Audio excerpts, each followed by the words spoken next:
Hey guys, welcome back. This is the Life Plays. This one's a little different, not a deck tech, but just what are my things that I grab? You know, as you, if you're watching the channel, I am tearing apart building decks, and I can't seem to stick to a deck for more than a few weeks, to be honest. So these are some of the ones that I have been playing that are like my go-to grabs for example, tonight, like a Friday Night Magic. We're going to play some Commander. What do I put into my bag to make sure I have a lot of different playstyles, a lot of different things and fun stuff to play? So first, we're going to go with Miss Bumbleflower. You know, she's one of my more recent builds. She's definitely on the higher end, but I wanted to have something that is a little bit more powerful, just on the off chance. I do keep a EDH deck, Tivit. I have that one put together, but it doesn't get bust out very much. I think I prefer a majority of my games to be like high power casual, but Miss Bumbleflower does a really good job of that. You know, she can really be a really fun group huggy deck. So, I mean, I just chose a select few cards on the base strategy for what she's trying to do. She's trying to play really funny cards, like Illusionist Gambit. You know, this is for that early game portion where you're early mid, where you're trying to protect yourself and make sure that people treat you as a friend, because typically there's one person who's not into the hug and the other two are, so you're normally just fighting one guy. So, Illusionist Gambit is super good to just kind of turn the tides of stuff like that, and it's a fun gotcha card. You know, if you're watching my deck techs, I love cards like this. And then we're running strong, powerful combos. You know, we do have two in the deck. One that I showcase here is our Lotus Petal, Soul Guide Lantern, and Evolution Witness. So what we're trying to do with the two combos in the deck, the other one is a White Mane Lion Lurin combo, or Shrieking Drake Lurin. And what we're trying to do is just use these two and this to loop infinite cast triggers and make people draw their whole decks. You know, because Miss Bumbleflower is not a May. It makes them draw cards, which is just awesome. And it can be some really interesting stuff. I have a lot of fun piloting this deck. There's a lot of interesting scenarios. You have so much card draw that you get to see so much of your deck every time you play it. And I mean, that's almost enough just to play it on itself there, just because I like to see my cards, you know? On the vein of gotcha mechanics, I run Marchesa. My queen Marchesa. This deck is definitely one that people never expect what she's going to do. And she's just so reactive in controlling the board and controlling how you're going to do everything. The only downside and why I took the deck apart originally and put it back together is it's great for like 5-6 player games since it's so political and reactive. And it does do good in 4-player games, but the thing is if the opponents are struggling to do things, then this deck also just kind of sits there and dirtles, because all of your cards are very tied to what your opponents are doing or casting or trying to copy their stuff, you know, or control their combat steps. But other aggressive cards I put in the deck are stuff like Slicer, Zancha, Alexios, stuff like that. Really incentivizes people to start playing things, doing things. I really love this guy. He just provides so much interesting dynamic to the game, and then he becomes such an enemy.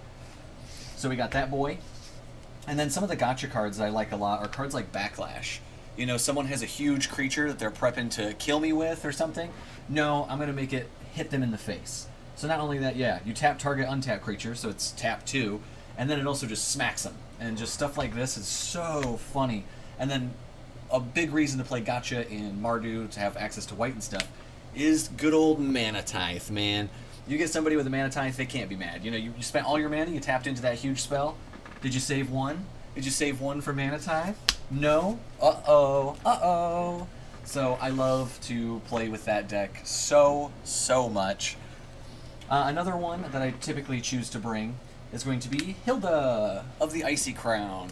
So I'm an Azorius or Esper control player by heart. I just really enjoy those styles. A lot of the decks I've been building recently are trying to step out of that just because I've built so many decks that are in that vein. But I always keep Hilda around just because she's an interesting style of control, and she's a lot of her cards are pretty budget based, so I find myself like, you know, why take her apart? All the cards in there, outside of like a Hallowed Fountain maybe, are not really used in other styles of deck.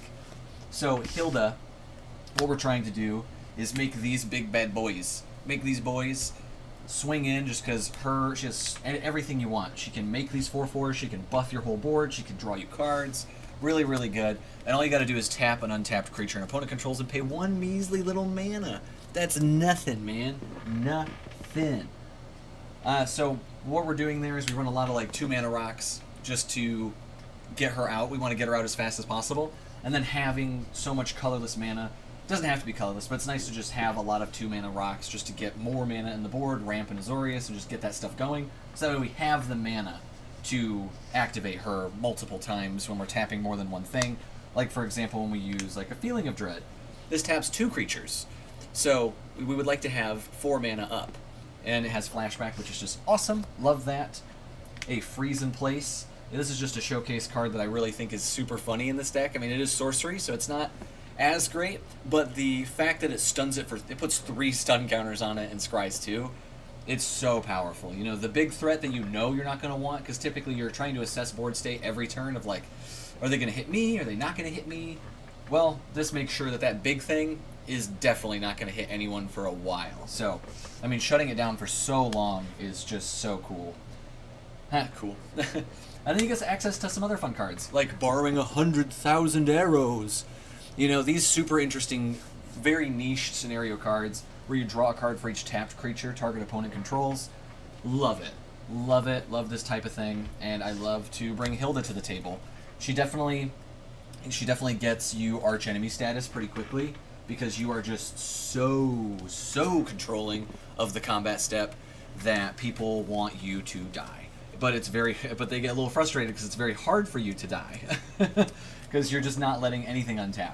Because I mean, the deck is it's pretty much ramp and synergy pieces with tapping things, and I run a ton of those. Another interesting build that I thought about going was like a proliferation style, when you swap out just the tap targets with stun, and you go to the stun route and you just keep everything tapped down. But that one really, I felt like wasn't as reactive as I wanted to be. Definitely a little bit more controlling, just because you're making sure everything just stays tapped. But I want to keep tapping things. So I like a mixture of stun to keep the big baddies down, and a mixture of just instant speed tapping and untapping so I can get a lot of value off of Hilda. Right? That's what we do. Then we got to bring a big, huge stompy deck. And if you've been watching the channel, my Ulch deck is definitely one of my favorites, for sure. I love this color pairing for these big stompy creatures. I get so much access to like haste and enablers and other really amazing synergy pieces, and there's just so many fun things that you get to do with this style of a deck, because you need to have colorless but also manage your land base to have the colored pips. So you get to play like tiny eldrazi, which is fun. And that's why I took my colorless eldrazi deck apart, because it was a Zulodek deck.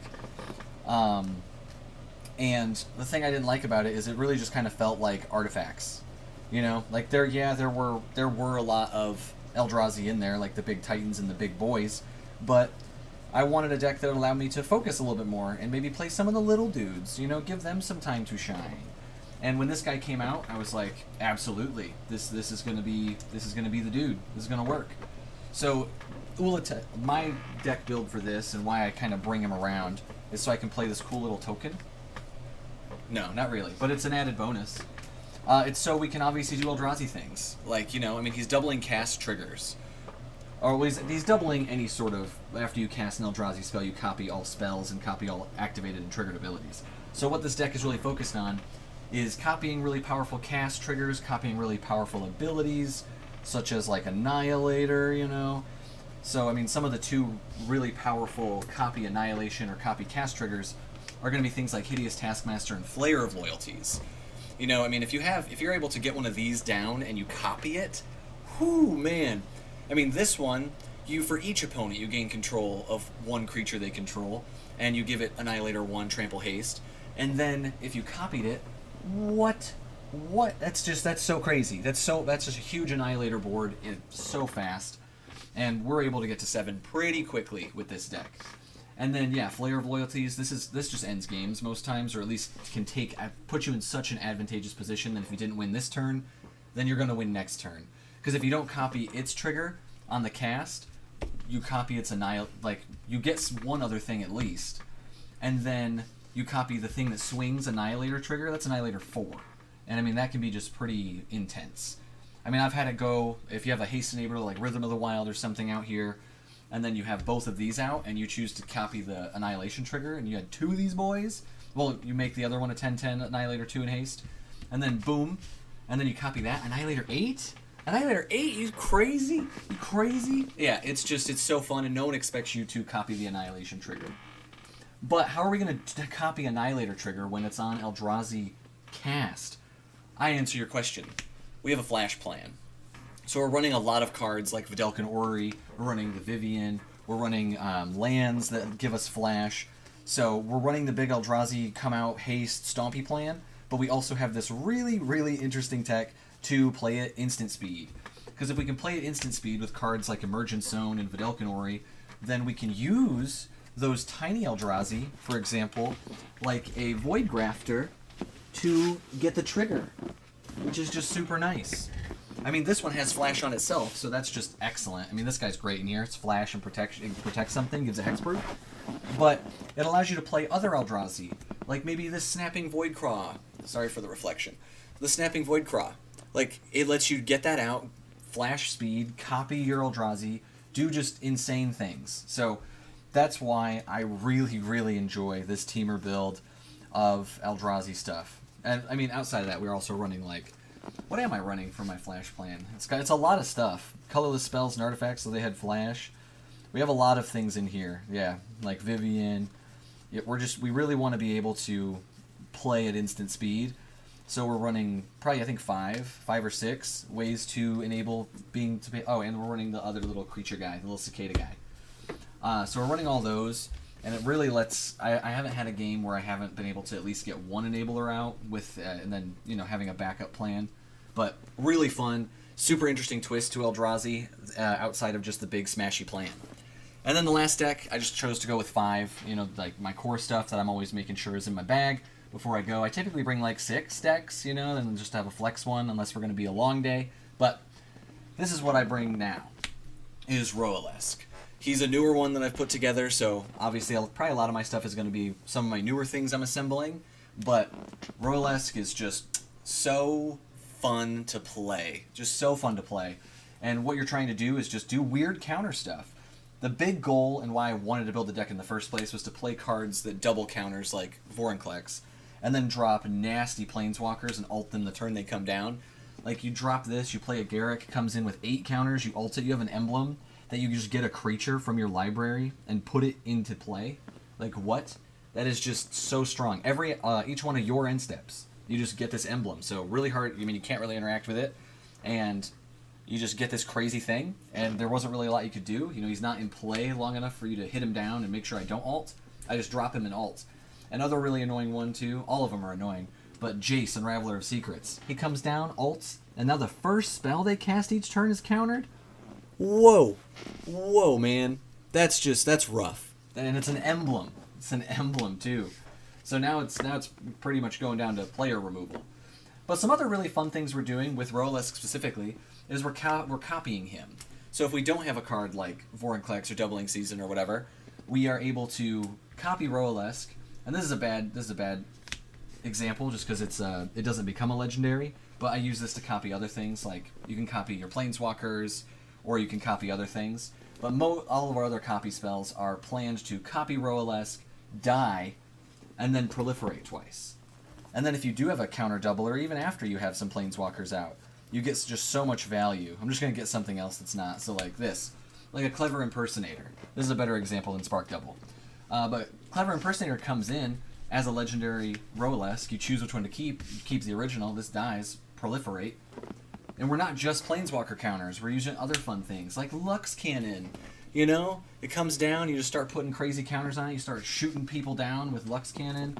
Or you play like a Spike Weaver. This really is a really nice protection spell for us to help us from anybody beating us down. Or we're using like Everflowing Chalice. These just get so crazy. Typically I'm just dropping them for 1. Just pay 2, drop it for 1. There you go.